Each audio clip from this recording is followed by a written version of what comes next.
නමෝ බුද්ධාය. කොහොමද ඔයාලට? ඔයාලා දන්නවද මේ ලෝකයට කලාතුරකින් පහළ වන ආශ්චර්යවත්ම මනුෂ්‍ය රත්නය වෙන අපේ බුදුරජාණන් වහන්සේගේ අසිරිමත් සම්බුදු උපත හා බැඳිලා තියෙන කාරණා රැසක් තියෙනවා කියලා. මේ කාරණා ටික සියලු බුදුවරයන් වහන්සේලාටම පොදුයි. බුදුරජාණන් වහන්සේ විසින් ඒ ගැන දීඝනිකායේ මහා පදාන සූත්‍රයේදී අපිට පෙන්වලා දීලා තියෙනවා. ඉතින් දන්නේ නැත්නම් ඒ ටික අහගන්නකෝ. පළවෙනි එක, බෝසතාණන් වහන්සේ තුසිත දිව්‍ය ලෝකයෙන් චුත වී මනා සිහිනුවණින් යුතුව මිනිස් මව් කුස පිළිසිඳ ගැනීම බුදුරජාණන් වහන්සේලාට පමණක් සාධාරණ වූ ධර්මතාවයක්.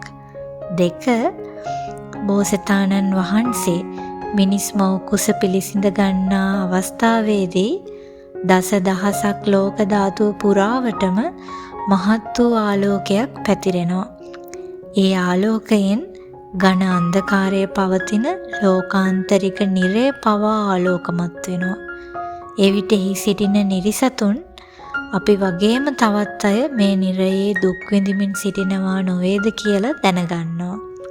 තුන්වෙනි කරුණ, බෝසතාණන් වහන්සේ නමක් මිනිස් මව් කුස වැඩෙන විට ඒ මව් කුස කිසිදු මිනිසෙකුගෙන් හෝ අමනුෂ්‍යයෙකුගෙන් අනතුරක් නොවන ආකාරයට ආරක්ෂා කිරීමට සතර වරම් දෙවිවරු පැමිණ සිටිනවා.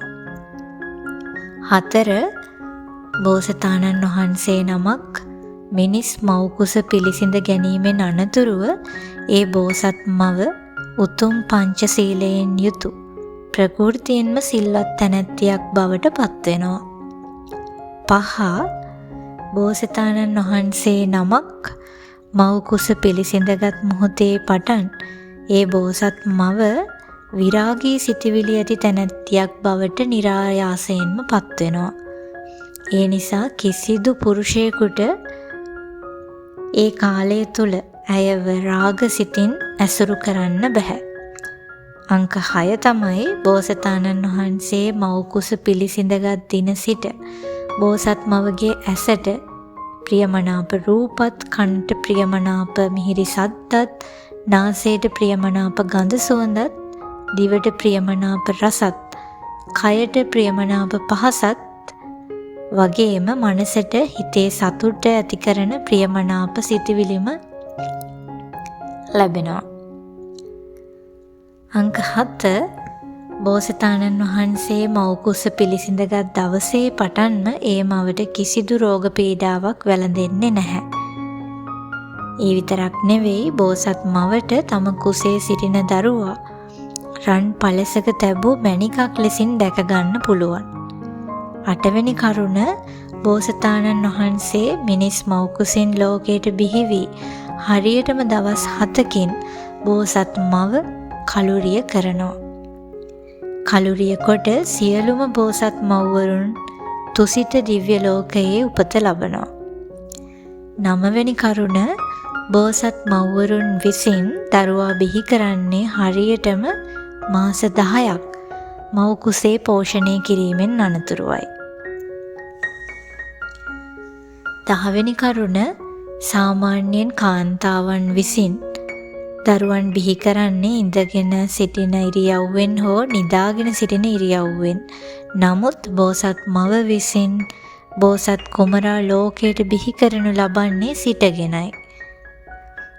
11 වෙනි කරුණ, බෝසතාණන් වහන්සේ මව් කුසින් බිහිවන විට පළමුවෙන්ම බෝසත් කුමරාණන් පිළිගන්නේ දෙවියන් විසින්.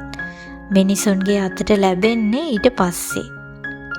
12 වෙනි කරුණ, බෝසතාණන් වහන්සේ මිනිස් මව් කුසෙන් ලෝකයට බිහිවන අවස්ථාවේදීම සතරවරම් දෙවිවරුන් විසින් දරුවා අතටගෙන දේවියනි සන්තෝෂයට පත්වනු මැනව මහේශාක්‍ය වූ පුත් කුමාරයෙක් උපන්නා.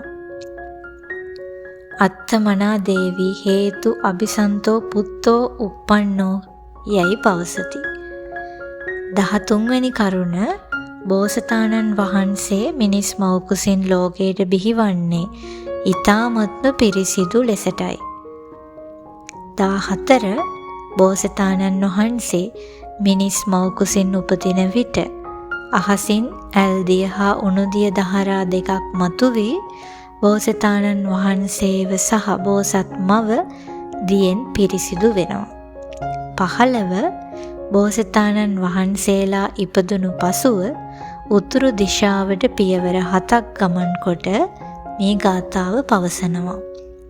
අග්ගෝ හමස්මි ලෝකස්ස සෙට්ටෝ හමස්මි ලෝකස්ස චෙට්ටෝ හමස්මි ලෝකස්ස අයමන්තිමා ජාති නත්තිදානි පුනබ්බවෝ.